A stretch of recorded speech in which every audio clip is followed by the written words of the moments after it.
Hi everyone, my name is John Baumgart, and I wanted to do a movie review of the latest Terminator movie, Dark Fate.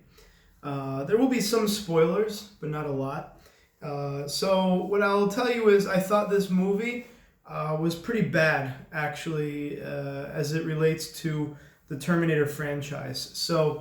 I have kind of a philosophy for movies. When I hear or find out that a sequel is bad, I just don't watch it because it kind of poisons the well of my own imagination.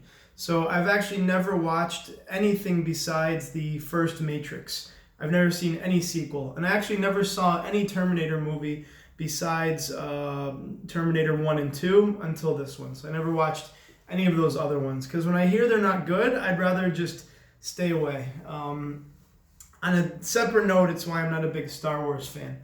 But I used to be because I think that franchise got ruined. But anyways, for the Terminator Dark Fate, just as an idea, I mean, I'm going to give the plot line very quickly, but it happens almost right after Terminator 2, which could be really cool, and you have a lot you could do with that, but where it opens is someone who looks like Arnold basically ends up killing John Connor when they're, somewhere in Costa Rica. So the idea is that there's more Terminators. They're all sent at once, and they find him, which, I mean, after everything that Sarah Connor went through, the way the scene happened already, I was like, this is strange. They're just kind of relaxing, and it happened. You would think that she would be on her watch and everything else. But anyways, there's so many problems with this movie.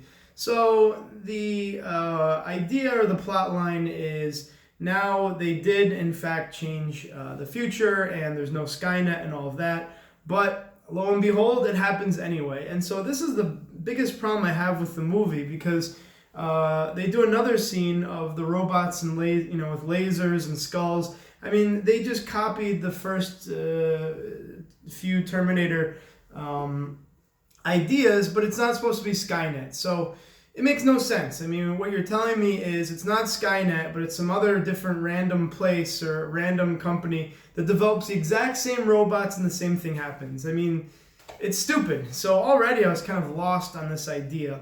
But the idea now is there's this young girl in Mexico, and she's supposed to be now the new young John Connor. And so there's a woman Terminator there sent to get her, and then of course you have your antagonist. So the bad guy basically is just exactly the same as a T-1000. He could change forms. The only thing different about him is he can somehow, and it's not explained very well, but he can kind of leave his body, and so there's two of them.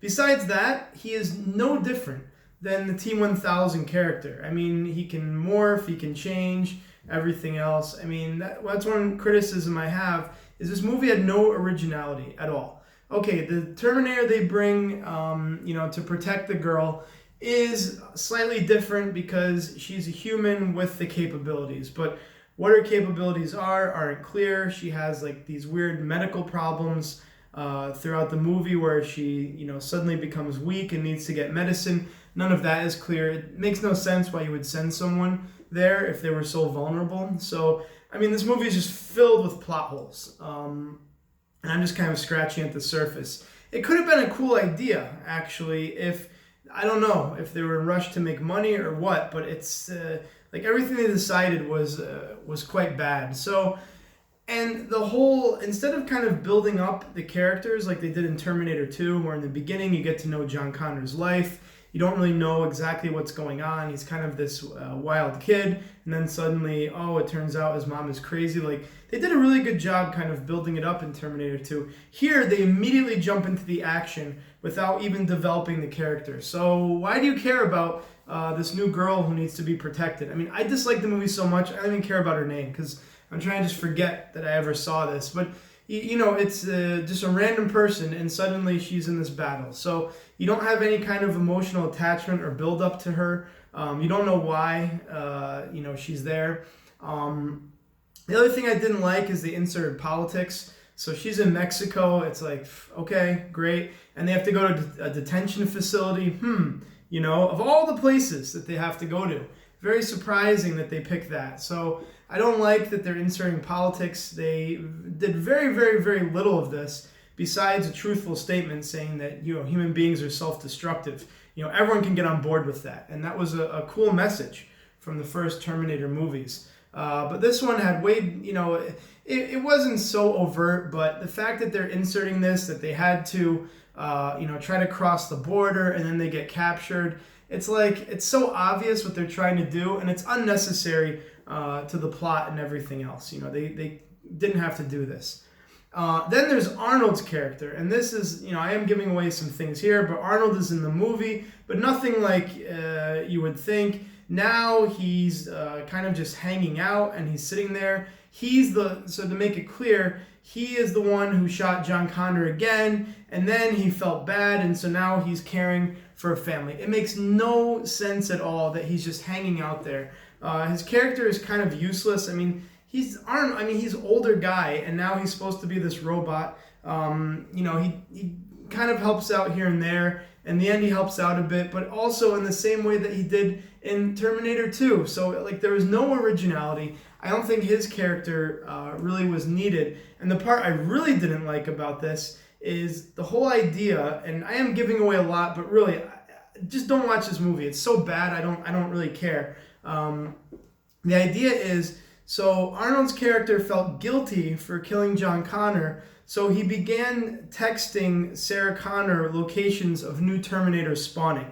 And that's kind of how Sarah Connor is in this movie, that she gets a random text and then she shows up. So it makes no sense. If Arnold, first, they very, very, very briefly touched on the subject in Terminator 2 that he could have feelings. Now suddenly he has guilt, and apparently he was designed to learn emotions. But he's caring for, one family randomly, and then he just sends a text to Sarah Connor.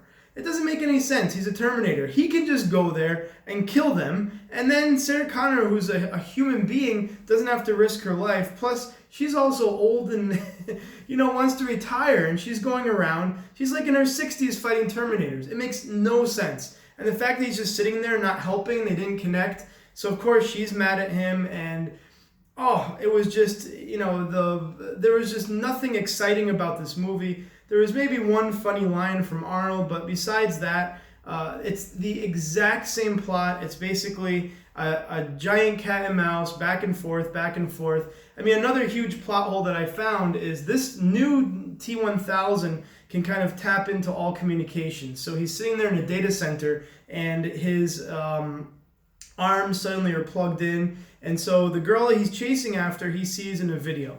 So, and they knew this. They knew that, they mentioned in the beginning, this Terminator can see everything. It's not the 90s, there's cameras and everything. So the girl's just walking around in a hoodie.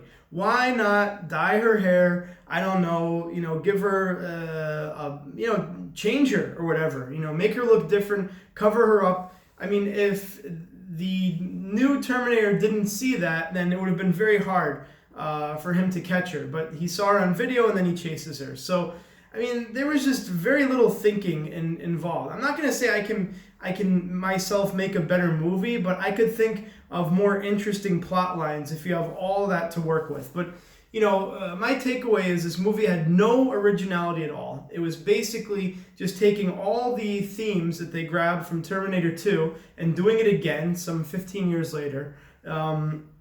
No really interesting characters or inspirational characters. You couldn't feel for this girl being chased because she has no relation to the outside, kind of movie. And the last thing I'll mention is her whole origin story or whatever is there's a younger girl than her. So the Arnold's kind of replacement in this movie is a woman. And the girl who's being chased, is also a woman. But in the future, she grows up to lead a resistance. Okay, that's fine.